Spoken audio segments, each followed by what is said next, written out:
गीता तत्व सप्तम अध्याय। जय श्री कृष्ण। वेदांत तथा भक्ति। बंगाल में भक्ति की प्रधानता है। कोमलांग कोमल स्वभाव बंगाली भक्ति धर्म को ही जानते हैं। भक्ति विषयक शब्दों के यथा दर्शन, भाव, प्रेम, सात्विक विकार इत्यादि प्रयोग करने में वे चतुर हैं। बंगाल के कवि जयदेव, विद्यापति, चंडीदास आदि ने भक्तिजन्य प्रेम का ही वर्णन किया है। आधुनिक कवियों ने भी महाजनो येन गतः इस न्याय को अपनाकर उसी मार्ग का अनुकरण किया है। 400 वर्ष पहले जिस महापुरुष ने बंग भूमि को धन्य किया था, भगवान श्री कृष्ण की वृंदावन लीलाओं की पवित्रता को समझने के लिए जो प्रधान सहायक थे, उनका आंतरिक भाव चाहे जो भी कुछ रहा हो, बाहर जनता में उन्होंने भक्ति का ही प्रचार किया था तथा भक्ति के ही प्रभाव से उन्होंने बंगालियों के हृदय में अपना राज्य विस्तार किया था। बंगवासियों के देश, शरीर, स्वभाव, भाषा, कविता तथा पूर्व इतिहास यदि विशेष रूप से भक्ति के अनुकूल न होते तो कदापि भक्तावतार भगवान श्री कृष्ण चैतन्य भारती का आविर्भाव बंग भूमि में न होता। बंगाल में भक्ति धर्म जितना प्रबल है, ज्ञान तथा ज्ञान की चर्चा उतनी ही स्वल्प है। किसी व्यक्ति के संबंध में यह कहने पर कि ये बड़े ज्ञानी तथा विचारशील पुरुष हैं, वहाँ के बहुसंख्य लोग यह सोचने लगते हैं कि अरे ये कैसे ज्ञानी हैं, न तो ये कीर्तन में ही नृत्य करते हैं और न भगवत प्रेम से इनके अंग प्रत्यंगों में विकार ही उत्पन्न होता है। पुनः यदि कोई शास्त्र ज्ञान परिचित, समाधि, अस्ति, भांति प्रिय, पंचकोश, सप्तभूमिका, तत्वमसि, श्वेत केतो इत्यादि शब्दों का प्रयोग करे तब तो कुछ कहना ही नहीं है। अधिकांश श्रोता इधर उधर झांककर वहां से उठने के लिए व्यग्र हो जाते हैं। कोई कोई कहने लगते हैं कि यह तो शुष्क मार्ग है, और कोई अपने मत में अत्यंत निष्ठा का परिचय देते हुए और भी अग्रसर हो वेदांत, अद्वैतवाद तथा नास्तिकता, ईश्वरावमानना, नरक में जाने का मार्ग, इनमें कोई भी अंतर नहीं है, ऐसा अटल सिद्धांत बनाकर नाक भौं सिकोड़ने लगते हैं। तो क्या भक्ति तथा ज्ञान में वास्तविक सामंजस्य नहीं है? ज्ञान तथा भक्ति की मिलन भूमि को क्या कोई भी स्पर्श नहीं कर सकता? धर्मशास्त्रादिकों में ज्ञान तथा भक्ति का अद्भुत सामंजस्य। शास्त्रों के पढ़ने से पता चलता है कि भक्ति ग्रंथों में भी ज्ञान की कितनी चर्चा है। भक्ति प्रधान शास्त्र विष्णु भागवत में पद पद पर ज्ञान तथा अद्वैतवाद की व्याख्या की गई है। नारदादि भगवत भक्त ब्रह्म ज्ञान की निंदा करना तो दूर रहा, ब्रह्म ज्ञान के लिए ही कितना प्रयास तथा कितनी तपस्याएं करते रहे हैं। पूर्णावतार भगवान श्री कृष्ण ब्रह्म ज्ञान में अवस्थित होने के लिए स्वयं प्रयत्नशील हैं। भक्त प्रमुख उद्धव को वे एकांत, तुषार धवलित सौंदर्य तथा गांधीर्य के संयोग स्थल बद्रिकाश्रम में ज्ञान साधन के लिए भेज रहे हैं। भक्ति तथा प्रेम की मूर्ति ब्रजांगनाओं के ध्यान तथा ज्ञान वर्धन के लिए कोकिल कूंजित कुंज में से वे अंतर्हित हो रहे हैं। साथ ही अनन्य चिंता परायणा तन्मनस्का गोपिकाएं किशोर भगवान की कमनीय मूर्ति का ध्यान करती करती वासुदेव के साथ अपने अभेद ज्ञान का आभास अनुभव कर रही हैं। यहाँ तक कि प्रेम के मूर्तिमान अवतार भगवान चैतन्य देव भी केशव भारती से तुम ही वह अखंड सच्चिदानंद तथा पूर्ण स्वरूप हो, इस महामंत्र की दीक्षा ले रहे हैं। दूसरी ओर कुमार सन्यासी त्याग तथा ज्ञान की ज्वलंत मूर्ति उन महावीर शिव अवतार भगवान शंकराचार्य के, जिन्होंने बौद्ध विप्लव के बाद समग्र भारत में वैदिक धर्म की सनातन ध्वजा को पुनः फहराया था। भक्ति रस ससिक्त हरिहर गिरजा तथा गंगा स्त्रोत आदि के पढ़ने से कौन नहीं विमोहित होता। माया गंध रहित परमहंस हंसाग्नि महातेजस्वी भगवान सुखदेव स्वयं भागवत के वक्ता हैं। सनक सनातनादि आत्मा राम मुनि वर्ग भगवान में अहेतुकी भक्ति का अनुष्ठान कर रहे हैं। वेद मूर्ति महाज्ञानी भगवान कृष्ण द्वैपायन भगवत भक्ति के उच्छ्वासों को लिपिबद्ध कर शांति लाभ कर रहे हैं।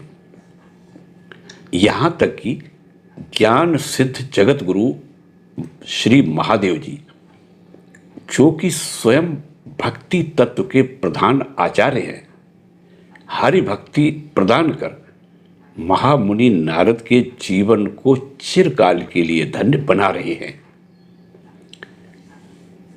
अतः हमारे पूर्व प्रश्न का समाधान निश्चित ही विद्यमान है। शांत चित्त हो, श्रद्धा के साथ पूर्वाचार्यों के चरणों के समीप जिज्ञासु होकर बैठने पर ही इसे हम समझ सकेंगे। ज्योतिर्मय आत्मा रूप पक्षी अनंत चिदाकाश में उड़ने का प्रयास कर रहा है। ज्ञान तथा भक्ति उसी के दो प्रसारित पंख हैं और योग है गति नियामक पूंछ। तीनों अंग सबल और समान रूप से परिवर्तित न होने पर उड़ने की चेष्टा व्यर्थ है। इन दोनों पंखों के न होने से गति शक्ति की ही संभावना नहीं है। साथ ही संयम पुच्छ के न रहने पर लक्ष्य भ्रष्ट हो, दूसरी ओर शक्ति का व्यय हो जाता है, अभीष्ट फल की प्राप्ति नहीं होती। वेद मूर्ति तपोधन व्यासदेव ने इस महान सत्य का उपदेश प्रदान किया है। जिस युग में, जिस देश में, जिस धर्म में जितने भी धर्मवीर, अवतार, आचार्य तथा महापुरुषों ने जन्म लेकर इस पृथ्वी को पवित्र किया है, काम कांचन स्वार्थपरता की उन्मत्तता तथा कोलाहल में जिनके अलौकिक जीवन के द्वारा सूर्य कोटि प्रतीकाशम चंद्रकोटि सुशीतलम धर्मालोक के विस्तार से हताश मानवों के नयन मन स्तंभित तथा प्रबुद्ध हो गए हैं।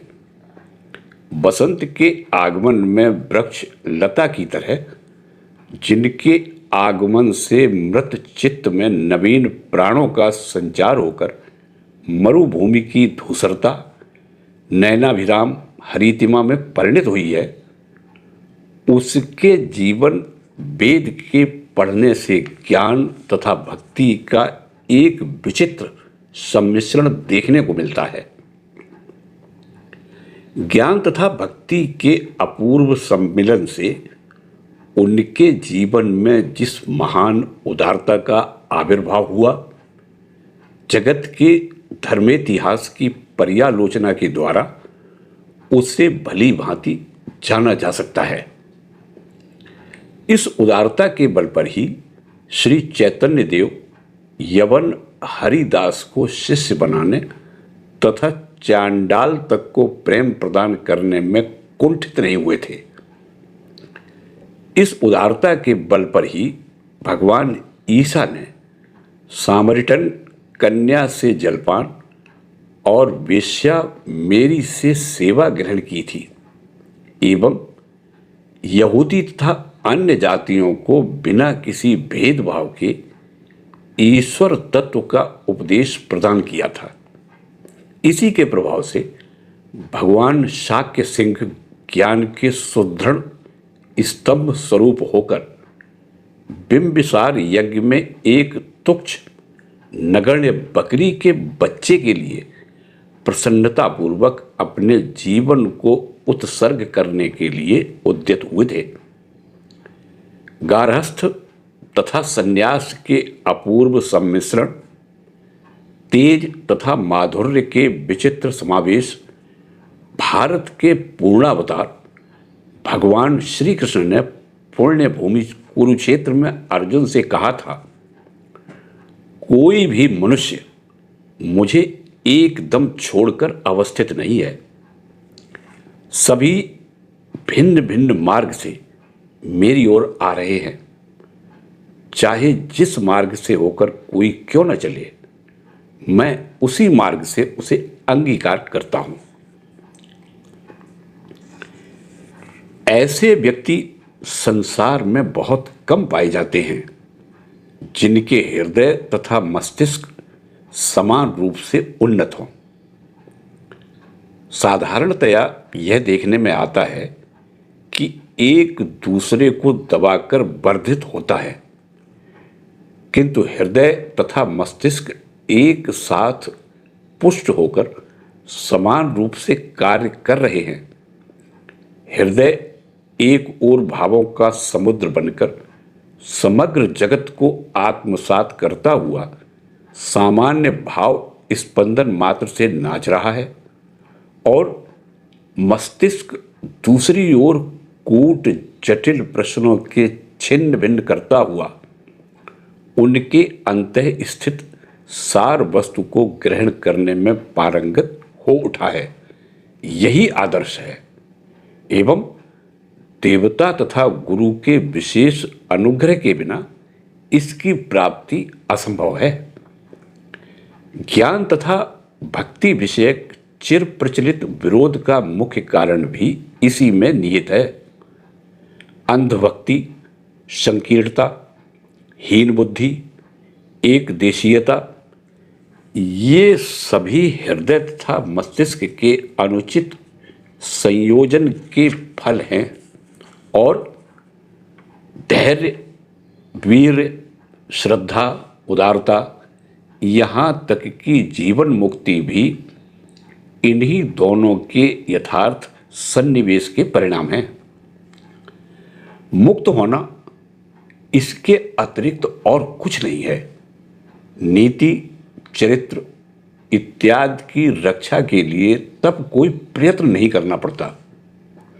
श्वास प्रश्वास तथा रक्त संचालन आदि की तरह वे स्वाभाविक तथा सहज बन जाते हैं।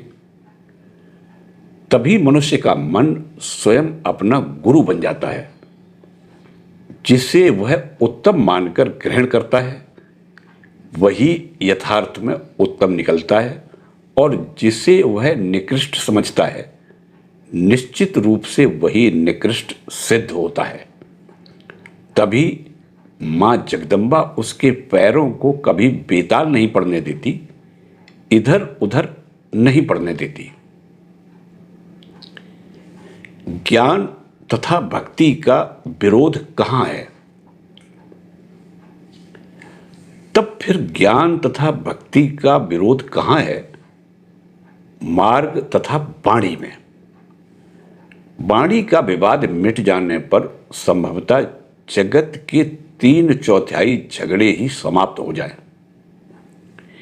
एक शब्द से विभिन्न वस्तुओं को या एक ही वस्तु के विभिन्न भावों को लक्ष्य मानकर ही हम लोगों ने नाना प्रकार के विवाद उपस्थित होते हैं।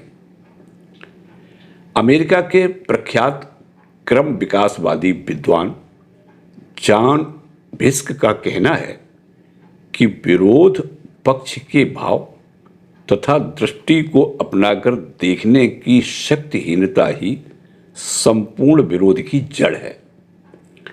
हर्बर्ट स्पेंसर ने और भी कुछ अग्रसर होकर इस रोग के कारण तथा इसकी औषधि के बारे में निर्देश दिया है। विजय पर गौरवान्वित होने की भावना न आकर हमारे हृदय में सत्य के प्रति जितनी ही श्रद्धा बढ़ेगी, उतनी ही यह अन्वेषण की चेष्टा हम लोगों में बलवती होगी कि विरोधी पक्ष क्यों इतनी दृढ़ता के साथ अपने मत का समर्थन कर रहा है एवं अपने लक्ष्य के बारे में उन्होंने ऐसा कुछ अवश्य प्रत्यक्ष किया है जिसे अभी तक हम नहीं देख पा रहे हैं। इस प्रकार की धारणा के साथ ही साथ उन लोगों ने सत्य का जितना अनुभव किया है तथा हम भी जितना अनुभव कर पाए हैं, इन दोनों को मिलाने की चेष्टा हम में होगी। श्री रामकृष्ण देव इसके बारे में अपनी सुमधुर ग्रामीण भाषा में कहा करते थे, अरे भाई, किसी वस्तु की इतश्री न करना, भगवान की तो बात ही दूर है। इतश्री करना यह वस्तु तो यही है, इसके अतिरिक्त और कुछ भी नहीं हो सकती। ऐसा सोचना बुद्धिहीन लोगों का कार्य है। अनंत ईश्वर में इतिश्री असंभव है। यह ब्रह्मांड है, अनंत ईश्वर के अनंत भावों की लीला। इसका छोटे से छोटा अंश भी अनंतत्व का ही परिचय प्रदान करता है। एक तृणखंड, एक बालुकण या एक प्राणी बीज, जिसका पता विशेष शक्ति संपन्न अणुवीक्षण यंत्र के द्वारा ही लग सकता है, इन सब की गठन प्रणाली तथा गुण इत्यादि की सीमा को कौन पा सकता है?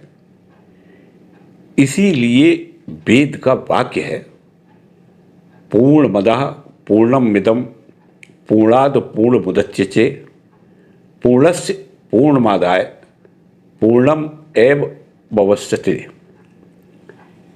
वे पूर्ण हैं, उनका जगत पूर्ण है।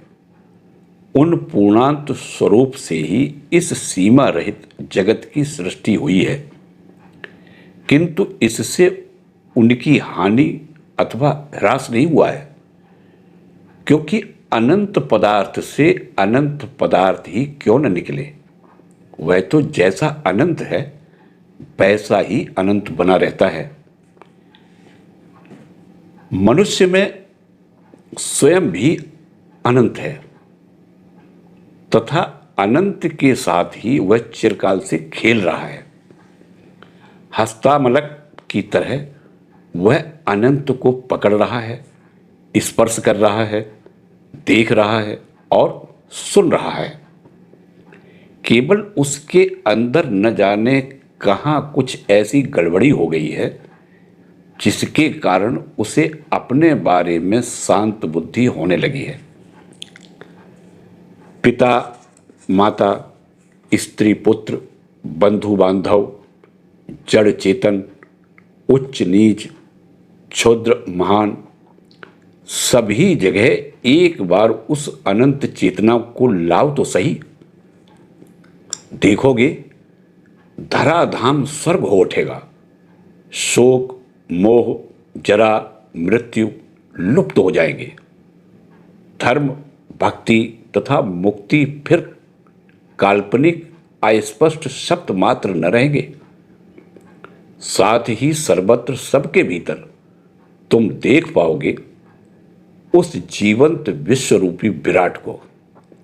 सर्वतः पाणिपादम तत् सर्वतो छिरो शिरो मुखम को भीषण से भी भीषण तथा सुंदर से भी सुंदर को, प्रगाढ़ अंधकार तथा अनंत ज्योति तरंग के विचित्र समावेश को, कराल वदना सब शिवा मूर्ति को, इस देव दुर्लभ पूर्ण दर्शन का प्रथम सोपान ही है इत श्री न करना। मैं तथा तुम,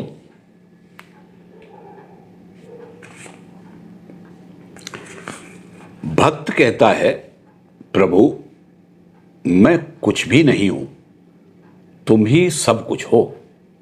रोग शोक से जर्जरित, काम क्रोध से उन्मत्त प्राय, यश सम्मान के भिखारी, वायु की तरह अस्थिर बुद्धि, इस मैं की भी क्या कोई शक्ति है? इस मैं के द्वारा क्या कभी कोई साधन भजन का भी अनुष्ठान होगा जिससे कि तुम्हारी प्राप्ति होगी? जल में पत्थर का तैरना, बानरों का संगीत तथा आकाश कुसुम भी किसी तरह सत्य हो सकते हैं, किंतु इस नगण्य मैं की कुछ शक्ति है और उस शक्ति के द्वारा तुम्हारी प्राप्ति होगी, यह कदापि संभव नहीं।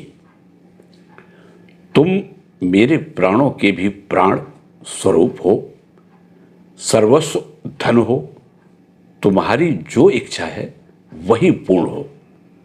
ना हम, तुम ही हो, तुम ही हो। भक्त एक महान तुमको देखता है, जिसके प्रवर्तित नियम के अनुसार ही सूर्य तथा नक्षत्र घूम रहे हैं, अग्नि ज्योति प्रदान कर रही है, मृत्यु सबको ग्रस रही है। भक्त देखता है कि फिर वही तुम प्राणों के प्राण, नेत्रों की ज्योति तथा भुजाओं की शक्ति है। प्रेम ही उनका स्वरूप है, साथ ही वे परम रमणीय है।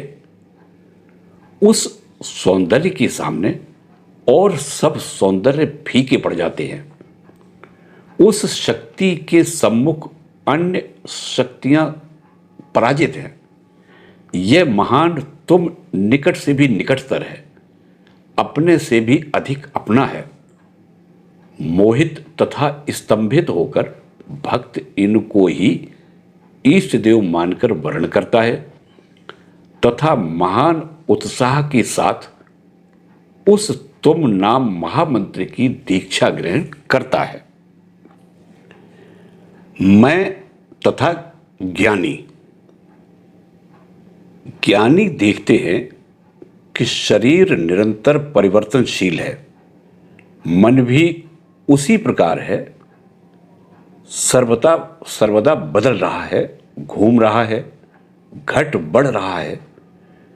चंद्रोदय कालीन समुद्र की तरह भावधारा कभी तो उत्ताल तरंगे लेकर गंभीर गर्जना के साथ दौड़ रही हैं और कभी प्रच्छन्न प्रवाह फल्गु की तरह क्षीण धारा में प्रवाहित होकर बालुका राशि का अतिक्रमण करती हुई सूख रही हैं। किंतु बाल्य, यौवन, वार्धक्य, जागृत, स्वप्न, सुषुप्ति, शरीर, मन, बुद्धि, भूत, भविष्य, वर्तमान, इन सभी अवस्थाओं में एक अनंत परिवर्तन रहित निर्मल नित्य स्रोत प्रवाहित हो रहा है, जिसके आघात से अंतस्तल में सर्वदा अहम अहम की ध्वनि उठ रही है। अस्थिर चित्त वृत्तियों को विशेष रूप से रूप देकर बुद्धि उन्हें चंचल बना रही है।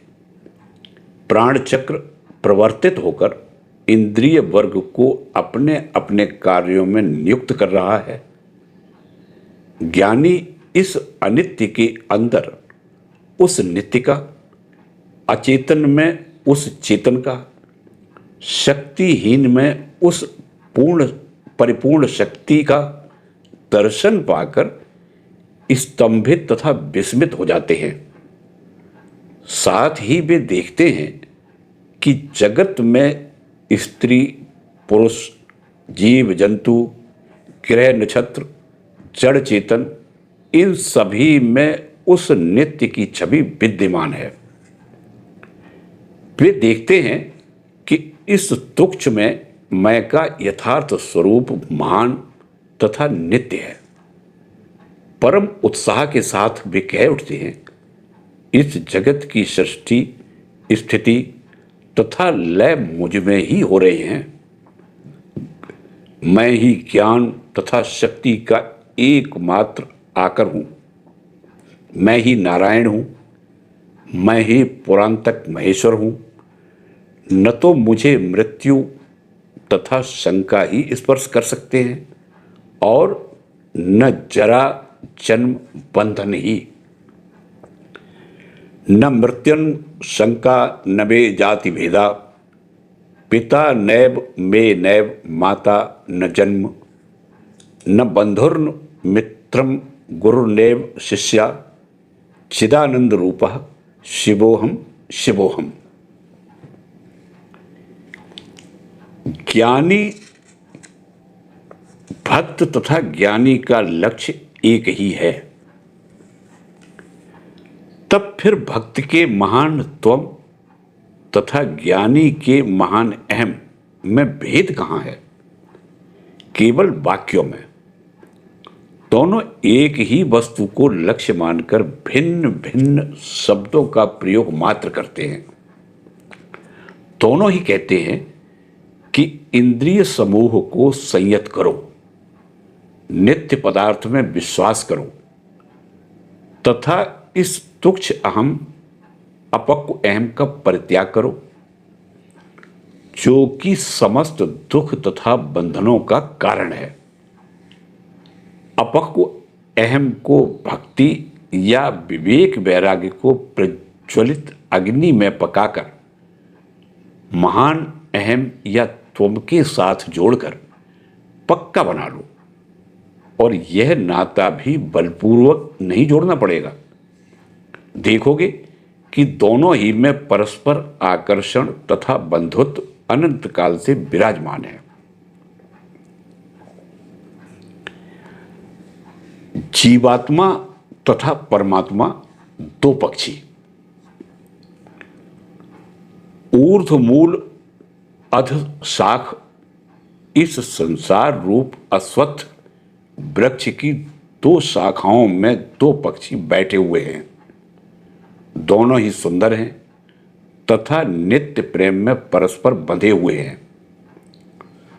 उनमें से एक तो सुख दुखमय फल के भोग में लगा हुआ है, अहम मम ज्ञान में निरंतर मोहित तथा व्यथित है, और दूसरा अपनी महिमा से दीप्तिमान है। उसकी दृष्टि भोग की ओर एकदम नहीं है। संसार के दुख कष्टों से घबराकर जब वह पहला पक्षी फल भोग की आकांक्षा को त्याग कर देता है, तब तत्काल ही उसके समीप दूसरे का हिरण्यमय रूप तथा कोटि ब्रह्मांड व्यापी महिमा का विकास होने लगता है। फिर उसे सुख दुख पुण्य पाप स्पर्श नहीं कर पाते। काम कांचन के आवरण में उसके अंजन रहित नेत्र फिर कभी आवृत नहीं होते। अनित्य के अंदर एकमात्र उस नित्य पदार्थ को अनेक में उस एक की उपलब्धि करने के फलस्वरूप उससे अपने तथा अन्य सभी के विषय में उस महान एक की धारणा होने लगती है। एवं वह परम समता तथा शक्ति को प्राप्त होता है।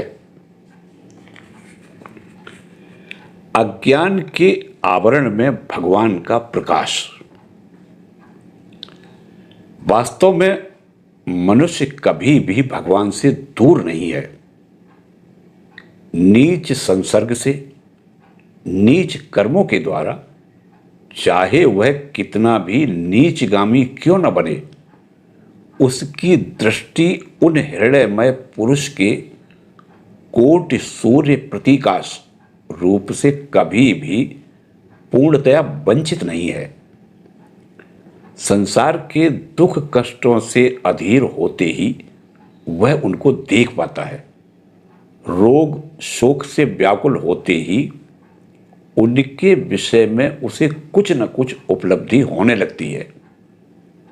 नहीं तो अशिक्षित, हिंसापरायण, घोर स्वार्थी वनचरों में धर्म भाव कहां से अंकुरित होता है। प्रगाढ़ अंधकारपूर्ण उनके जीवन में कहां से श्रद्धा का आलोक उपस्थित होकर शनै शनै स्वार्थपरता की रात्रि को दूर कर देता है। धूमकेतु से भी अधिक अनियत गति उनके चरित्रों में समाज बंधन, विवाह बंधन, स्वजन प्रीति, देश हितैषिता इत्यादि कहां से प्रकट होकर अंत में उन्हें जगत की मंगल कामना में नियुक्त करते हैं। उदयोन्मुख सूर्य, पर्वत विदारक वज्र, विशेष शक्ति संपन्न पदार्थ या परलोकगत आत्मा के समक्ष क्यों वे नत जानू नतमस्तक होते हैं। कहोगे यह तो अज्ञान है, कुसंस्कार है, मायाविनी कल्पना के माया मंत्र से मुग्ध होकर मनुष्य भौतिक जड़ पदार्थ तथा शक्ति में चैतन्य की इच्छामयी लीला का आरोप करने लगता है।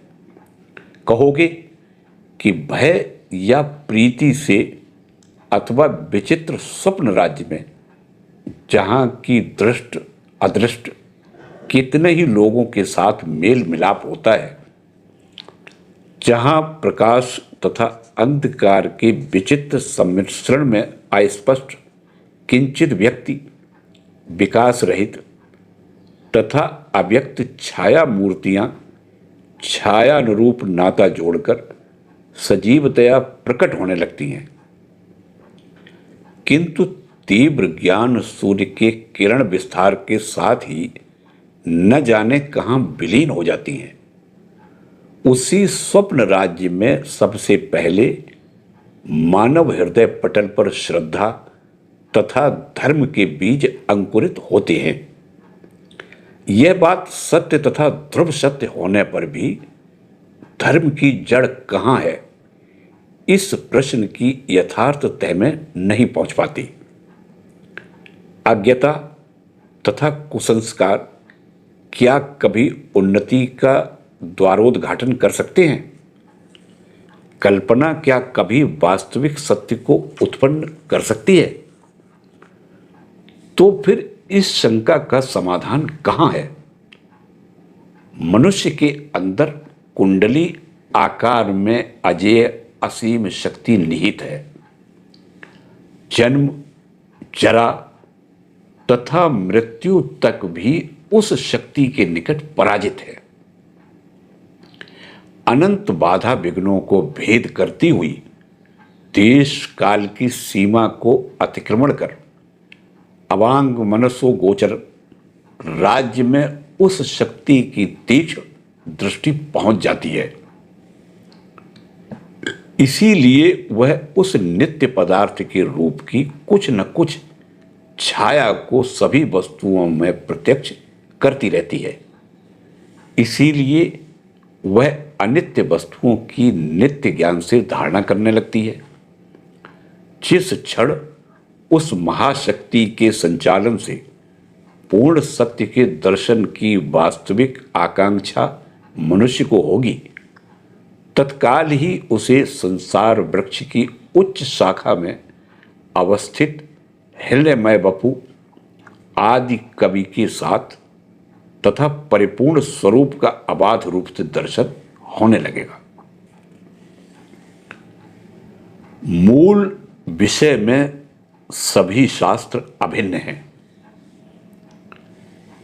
जगत के समग्र धर्मशास्त्र इसी बात की एक स्वर से घोषणा कर रहे हैं। हिंदुओं का वेद, मुसलमानों का कुरान, बौद्धों का त्रिपिटक तथा ईसाइयों की बाइबल, सभी इस विषय में एक मत हैं। किंतु किस मार्ग का अवलंबन कर अग्रसर होने पर इस चरम सत्य को प्राप्त किया जा सकता है, इस बारे में मतभेद है। स्वर्ग तथा सृष्टि के वर्णन में, मुक्ति तथा मानवता की तत्कालीन अवस्था के विषय में अनेक मतभेद पाए जाते हैं। किंतु पूर्ण अनंत स्वरूप को छोड़कर इस आपात अपूर्ण स्वरूप में मानव की सामयिक प्रगति हो रही है तथा शनै शनै मनुष्य उसी पूर्ण अनंत की ओर पुनः अग्रसर हो रहा है, इस विषय में सभी एक मत है। चाहे भक्ति हो या योग, ज्ञान हो या कर्म अथवा नीति, सभी की इस विषय में एक ही उक्ति है। जगत के समस्त पुराण भी रूपक की पुष्पित भाषा में मानव को इसी बात का उपदेश दे रहे हैं। अपने देश के पुराणों की बातें तो रहने दो, विदेशी यहूदी पुराण बाइबल भी प्रारंभ में यही कह रहा है। मानव ने पहले परिपूर्ण स्वरूप निष्पाप होकर जन्म लिया था। भगवदाज्ञा की अवहेलना के कारण वह उस स्वरूप से भ्रष्ट हो गया है। पुनः उन्हीं की कृपा से वह उस स्वरूप को प्राप्त होगा। अभी तक तमाम यहूदी लोग इंद्रधनु के विचित्र आवरण में इसी आशाप्रद कृपा वाक्य का भक्ति से गदगद होकर पाठ किया करते हैं। निष्पाप बनो, भगवत भक्ति या ज्ञान लाभ के द्वारा निरंजनत्व को प्राप्त करो। इस बात को भक्ति तथा ज्ञान शास्त्र दोनों ही एक स्वर से कह रहे हैं। अपक्व अहम को पक्व बना लो, जितेंद्रिय होकर निस्वार्थ भाव से दूसरों के हित के लिए चेष्टा करते रहो। भगवान पर अचल विश्वास तथा भरोसा रखो। इस बात की घोषणा भक्ति तथा वेदांत दोनों ही मिलित कंठ से कर रहे हैं। तब फिर मूल विषय में विरोध कहां है? मार्ग का विरोध कैसे दूर होगा? यह कह सकते हो कि बातों का विरोध तो कभी दूर भी हो सकता है। प्रेम तथा सहानुभूति पूर्वक दूसरों को अपनाकर उनकी दृष्टि तथा भावों के अनुसार उनके धर्म तथा भाषा के अनुशीलन के द्वारा बातों का विरोध तो कभी मिट भी सकता है। किंतु मार्ग का विरोध तो अत्यंत दुर्जय है। उसे दूर करने का उपाय क्या है? अपने मार्ग का त्याग तो कोई भी नहीं करेगा। साथ ही मार्ग छोड़ देने पर उसके धर्म के साधन ही क्या रहेंगे? इससे तो उसका धर्म एकदम मिथ्या ही सिद्ध हो जाएगा तथा एक धर्म के मिथ्या होने पर अन्य धर्म सत्य हैं, इसका ही प्रमाण कहाँ है? अंत में फिर तो धर्म केवल वृद्धों की बतंगड़ मात्र है तथा नास्तिकता ही श्रेय है, यही धारणा अनिवार्य हो उठती है। नहीं, मार्ग के विरोध को भी दूर करने का उपाय है। भारत के प्राचीन ऋषि तथा आचार्यगण इस विषय की सुंदर मीमांसा कर गए हैं। नाम रूप की विघ्न बाधाओं को भेद कर धर्म जगत में उनकी दृष्टि यथार्थ सत्य के परिपूर्ण स्वरूप को प्रत्यक्ष करने में समर्थ हुई थी। इसी से उपरोक्त बात स्पष्ट हो जाती है। यही उनका प्रातः स्मरणीय उज्ज्वल गौरव है। यही धर्मवीर प्रसविनी अवतार बहुल पुण्य भूमि भारत के जातीय गौरव की एकमात्र अत्युन्नत ध्वजा है। स्वदेश प्रीति, समाज बंधन, राजनीति, व्यवहार, शास्त्र, स्वास्थ्य विधि, गृह रक्षा, वाणिज्य तथा युद्ध विग्रहादि शिक्षाओं के बारे में हमें नतमस्तक होकर यूरोप, अमेरिका इत्यादि पाश्चात्य देशों को गुरु मानना पड़ेगा। किंतु आत्मा, परलोकवाद, धर्म समन्वय, धर्म प्राणता, गुरु एवं ईष्ट निष्ठा, इन विषयों में हमारे ऋषि तथा आचार्यगण सदैव के लिए जगत में पूज्य तथा गुरु स्थानीय बने रहेंगे। उनकी आशाप्रद अमृतमयी औपनिषद वाणी समस्त देशों की जनता की आंखों पर से काम कांचन का पर्दा हटाकर हमेशा के लिए उन्हें अभय आनंद स्वरूप के दर्शन करने का सौभाग्य प्रदान करेगी। उनका पूर्णमदः पूर्णमिदम् यह गंभीर निनाद विषय के कोलाहल को स्तंभित कर अनंत काल तक मानव मात्र के प्राणों को अत्यंत वेग के साथ अनंत आनंद के द्वार पर ले जाएगा। साथ ही एकम सद विप्रा बहुधा वदन्ति, उनकी इस घोषणा के द्वारा विभिन्न नाम तथा विभिन्न मार्ग उसी एक नित्य वस्तु की ओर जा रहे हैं। इस बात की शिक्षा चिरकाल तक सबको मिलती रहेगी। विरोध दूर करने का उपाय स्वधर्म तथा ईष्ट निष्ठा।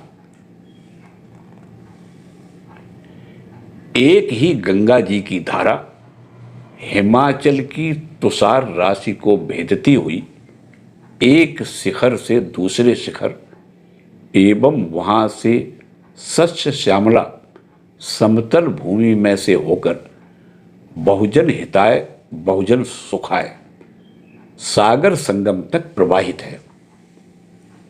सैकड़ों मनुष्य सैकड़ों तीर्थों में उसी पवित्र धारा में स्नान तथा उसी के जल को पान कर रहे हैं। सभी अपने अपने समीप के तीर्थों में ही जाते हैं।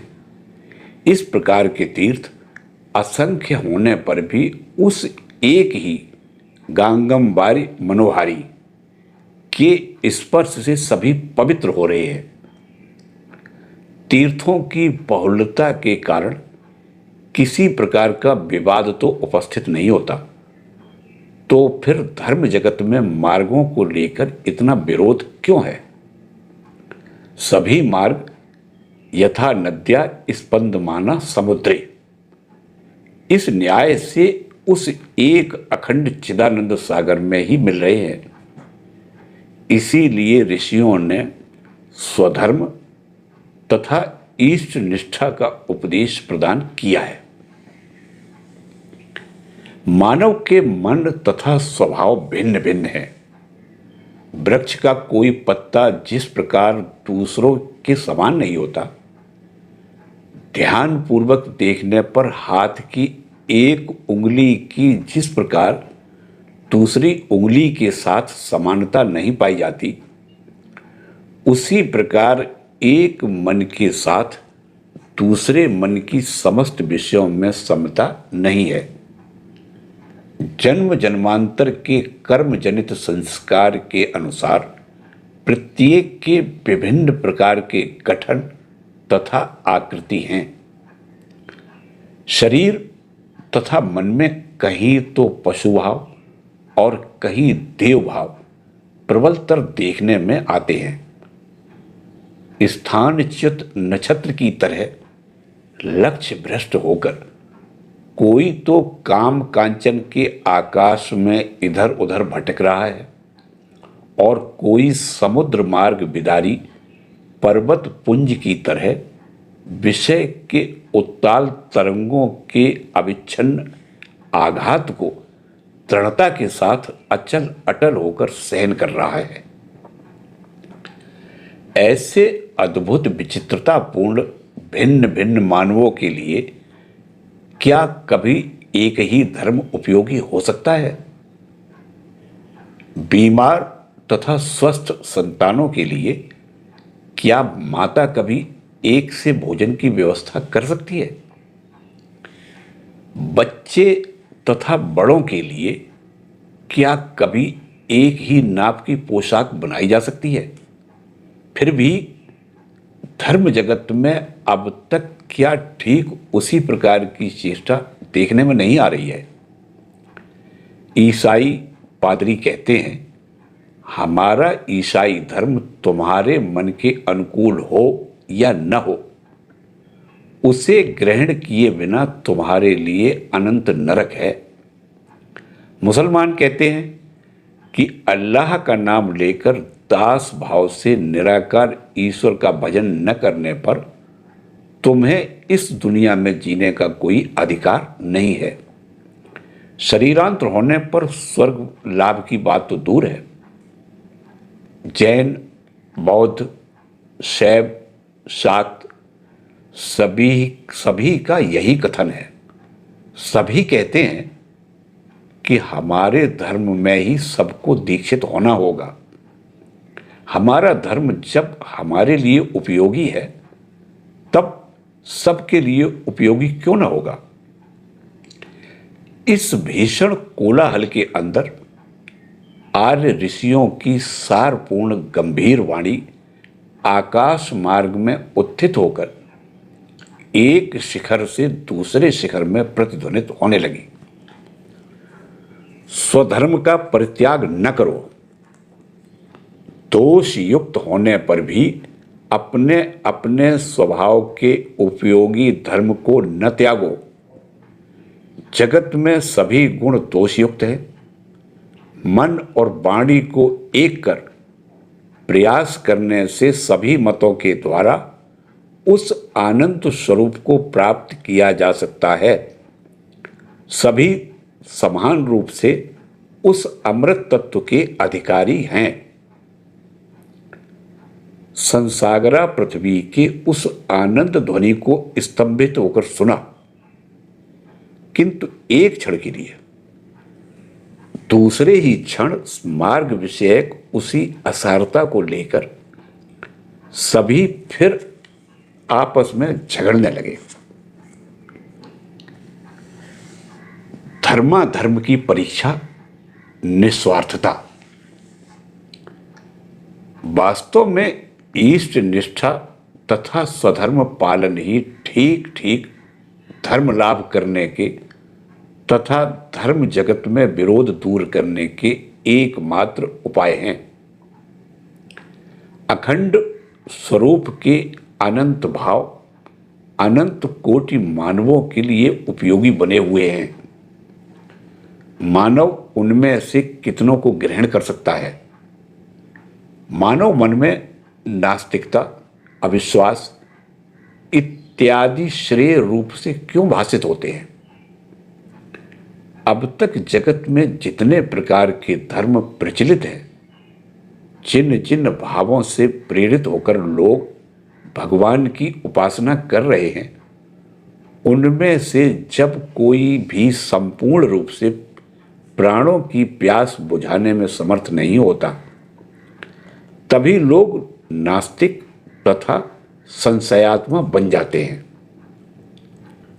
चाहे और भी लाखों नवीन धर्म संसार में क्यों न प्रचलित हो जाएं, उससे मंगल के अतिरिक्त अनिष्ट नहीं होगा।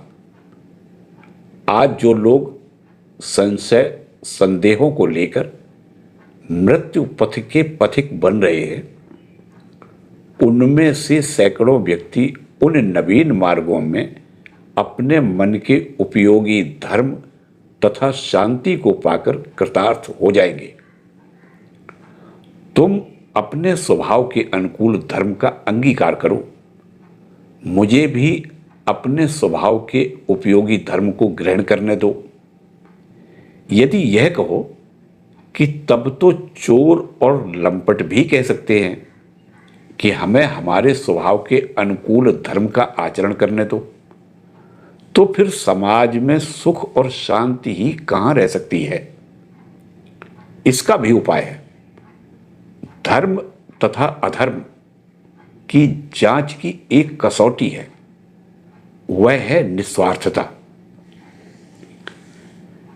जहां जितना स्वार्थ है, अपने शरीर तथा मन को दूसरों की उपेक्षा कर सुखी बनाए रखने की जितनी चेष्टा है, वहां उतना ही अंधकार तथा उतना ही अधर्म है। और जहां दूसरों के कल्याणार्थ चेष्टा है, अपने शरीर तथा मन के द्वारा दूसरों को सुखी बनाने का प्रयास है, वहीं प्रकाश तथा धर्म है। तब फिर दुष्कर्मरत स्वार्थी लोगों के लिए उपरोक्त बात कहने का अवसर ही कहां है। विचार पूर्वक देखने से यह जाना जा सकता है कि निस्वार्थता ही समस्त नीति शास्त्रों का मूल है। इसी निस्वार्थ भाव के शांत विकास ही के फलस्वरूप मनुष्य उच्छृंखलता से नियम बंधन में और नियम बंधन की पूर्णता के परिणाम स्वरूप नियम अतीत परमहंस अवस्था में पहुंच रहा है। और फिर व्यक्ति की तरह व्यक्ति समष्टि समाज तथा समाज समष्टि ब्रह्मांड भी इसी नियम के अनुसार उन्नति के चरमोत्कर्ष की ओर अग्रसर हो रहे हैं। समाज का आदर्श। जहां नियम का संपूर्ण अभाव है, वहां नियम उपस्थित होकर व्यक्ति तथा समाज के मन पर अधिकार कर रहा है और फिर नियम की पूर्णता उन्हें नियमातीत दशा में ले जाकर शैशव की विवेक रहित मूढ़ता को वार्धक्य की विचक्षणा तथा अंत में योगियों की संयम सहज अवस्था में परिणत कर रही है। इस प्रकार अनीति से नीति तथा नीति के अतीत अवस्था रूप सोपान परंपराओं के द्वारा व्यक्ति तथा समाज मन धीरे धीरे आगे बढ़ रहे हैं।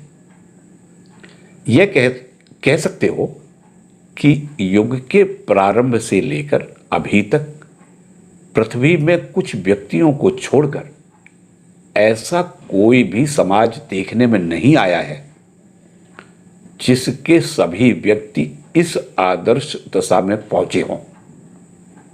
उत्तर में कहा जा सकता है कि मस्तक हस्त पदादि की समष्टि को जिस प्रकार एक संपूर्ण व्यक्ति माना जाता है, उसी प्रकार व्यक्ति समूह के समष्टि स्वरूप समाज को भी एक सुमहान शरीर तथा मन विशिष्ट व्यक्ति विशेष रूप में समझा जा सकता है।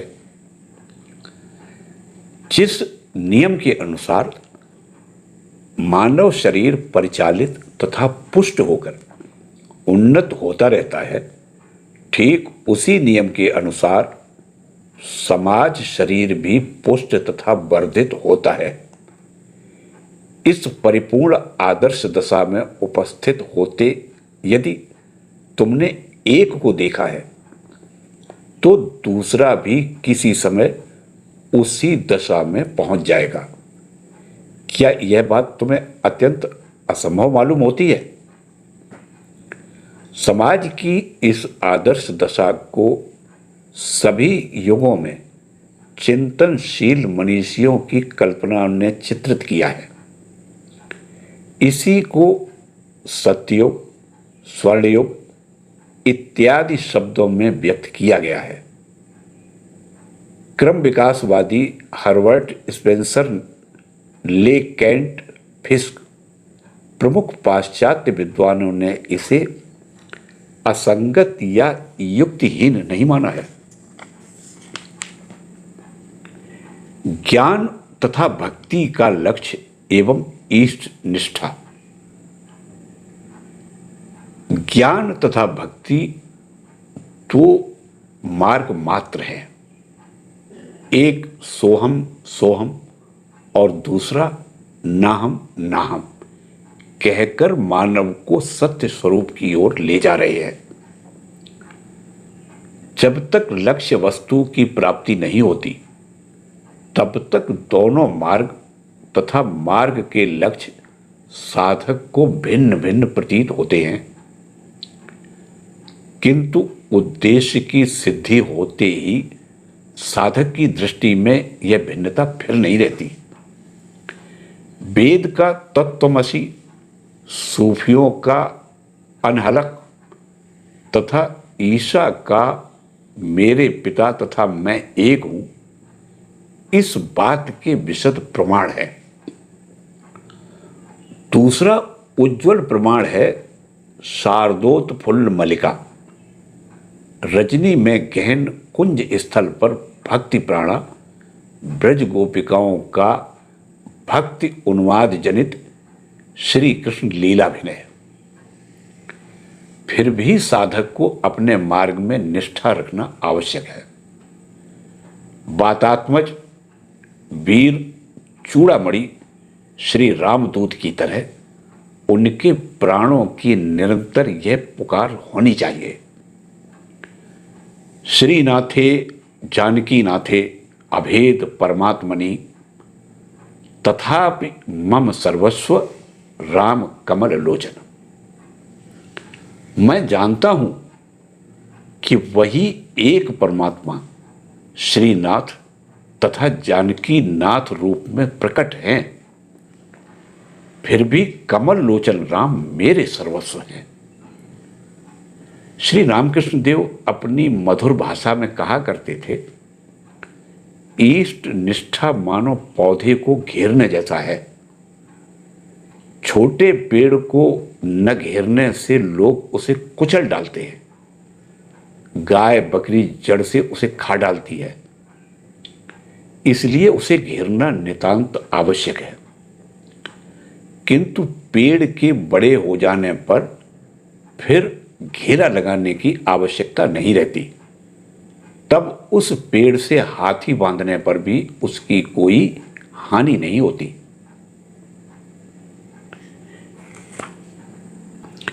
वेदांत क्या भगवत प्राप्ति का एक पथ मात्र है? तब वेदांत क्या भगवत प्राप्ति के विभिन्न मार्गों में से एक मार्ग मात्र है? हां और नहीं, दोनों ही इसके उत्तर हो सकते हैं। जन समाज में, यहां तक कि पंडित समाज में भी यह धारणा बनी हुई है कि वेदांत तथा अद्वैतवाद एक ही बात है।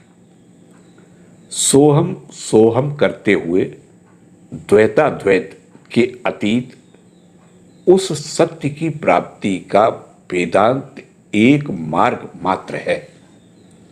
यह बात कुछ अंशों में सत्य होने पर भी पूर्णतया सत्य नहीं है।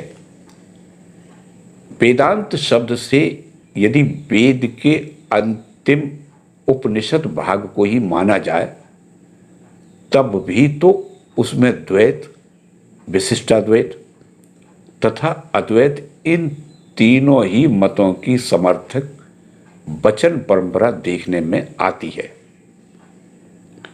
अधिकारी भेद से उपदेश प्रदान कर वेद ने विशेष विशेष स्थलों में इन तीनों ही मतों को प्रधान माना है। और वेदांत शब्द से यदि वेद की सारभूत बातें मानी जाएं, तब तो अद्वैत ज्ञान से भी परे की वस्तु को लक्ष्य कर वेद ने केवल अद्वैत मत का ही प्रचार किया है। ऐसा कहने से वेद में असंपूर्णता दोष उपस्थित होता है। तब फिर इसकी मीमांसा कहाँ है? मीमांसा यथार्थ में यही विद्यमान है। वेद ने मन वाणी की अतीत वस्तु का ही उपदेश किया है, किंतु आध्यात्मिक उन्नति के तारतम्य के अनुसार मनुष्यों में द्वैत, विशिष्टाद्वैत तथा अद्वैत मत क्रमशः आकर उपस्थित होते हैं। और इसी सोपान परंपरा का अवलंबन कर समय आने पर मनुष्य उस परिपूर्ण आनंद स्वरूप की उपलब्धि करने लगता है। सोपान की प्रत्येक सीढ़ी आवश्यक है। एक के न रहने से दूसरी पर चढ़ा नहीं जा सकता। इस प्रकार ये तीनों ही मत एक दूसरे के पूरक है तथा अवस्था भेद से मानव में आकर उपस्थित होते हैं। देश काल की सीमा के भीतर नाम रूप के राज्य में जितने सत्य उपलब्ध है, उनकी तरह ये तीनों ही मत अवस्था भेद के अनुसार समान रूप से सत्य प्रतीत होते हैं। ये तीनों ही मत वेदांत के अंतर्भूत है। जगत के समस्त धर्म किस प्रणाली से धीरे धीरे मनुष्य को नाम रूप से अतीत अवस्था में ले जाकर उन्नति के चरम सोपान में परम सत्य का दर्शन तथा उपलब्धि करा रहे हैं, इस प्रणाली का निर्देश करना ही वेद का मूल प्रतिपाद्य विषय है और यही वेदांत है। इसीलिए वेद तथा वेदांत ज्ञान कोई मार्ग विशेष या मत विशेष नहीं है, किंतु समूचे मतों की, समस्त धर्मों की सारभूत वस्तु है। इसी कारण सार्वभौम दर्शन के नाते वेदांत सब में श्रेष्ठ बना हुआ है तथा धर्म के प्रथम अंकुर से केवल अंतिम पर्यंत उन्नति प्रणाली वेद में विद्यमान रहने के कारण वह पुरुष निश्वसितम अर्थात भगवान के साथ नित्य वर्तमान है। इस रूप से हिंदुओं की दृष्टि में सर्वदा पूज्य बना हुआ है। ज्ञान को त्याग देने पर धर्म लाभ नहीं हो सकता। वेदांत का एक दूसरा तात्पर्य यह है कि ज्ञान को त्याग देने पर धर्म लाभ नहीं हो सकता। भक्ति शास्त्र में अहेतुक भक्ति ही प्रधान तथा मुख्य रूपेण निरूपित होने पर भी ज्ञान मिश्र भक्ति ही उसकी प्राप्ति का उपाय है। यह बात पुनः पुनः कही गई है। भक्ति के प्रधान आचार्यों ने भी इसी बात को समझाया है। गोदावरी के तट पर राय रामानंद के साथ वार्तालाप के समय श्री चैतन्य देव ने भी इस बात को स्वीकार किया है, किंतु आजकल अधिकांश लोग ही ज्ञान की उपेक्षा कर एकदम अहेतुकी भक्ति लाभ करने का प्रयास करते हैं। यह कहने की आवश्यकता नहीं कि उनका यह प्रयास पागल की चेष्टा की तरह कभी भी अभीष्ट फल को प्रदान नहीं कर सकता। उपसंहार भगवान श्री रामकृष्ण देव का उपदेश। अंत में उस गंगा वारी बधौत विशाल उद्यान में सौम्यात सौम्यतरा सब शिवारूढ़ा मूर्ति के तन्मय सेवक उस माया माधवी हार ग्रथित अश्वत्थ बट के घन आलिंगन निबद्ध पंचवटी तल स्थित तपस्या जागृत साधन कुटी में ध्यानशील बाल स्वभाव सरलता माधुर्य तथा तेज के अपूर्व सम्मिलन आचार्य देव, जिनके उपदेश की प्रत्येक पंक्ति में वेद वेदांत तथा दर्शन के निगूढ़ एवं दुर्गेय सत्य सजीव तथा प्रदीप्त होकर हृदय के संशयों को छिन्न भिन्न करते हुए कोमलमती बालकों के भी मर्म स्थल को स्पर्श कर लेते थे। उन्हीं की दो चार उक्तियों को स्मरण कर हम आज इसका उपसंहार करते हैं। भक्त बनो, किंतु फिर बुद्धू क्यों बनना? बुद्धू बनने पर ही क्या भगवान में अधिक भक्ति होगी? भक्त बनो, किंतु दुराग्रही मत बनो। दुराग्रही बनना अत्यंत बुद्धिहीनता का कार्य है। जितने मत उतने ही पथ हैं। अपने मन में निष्ठा रखना, किंतु दूसरों के मत को द्वेष भाव से न देखना एवं उनकी निंदा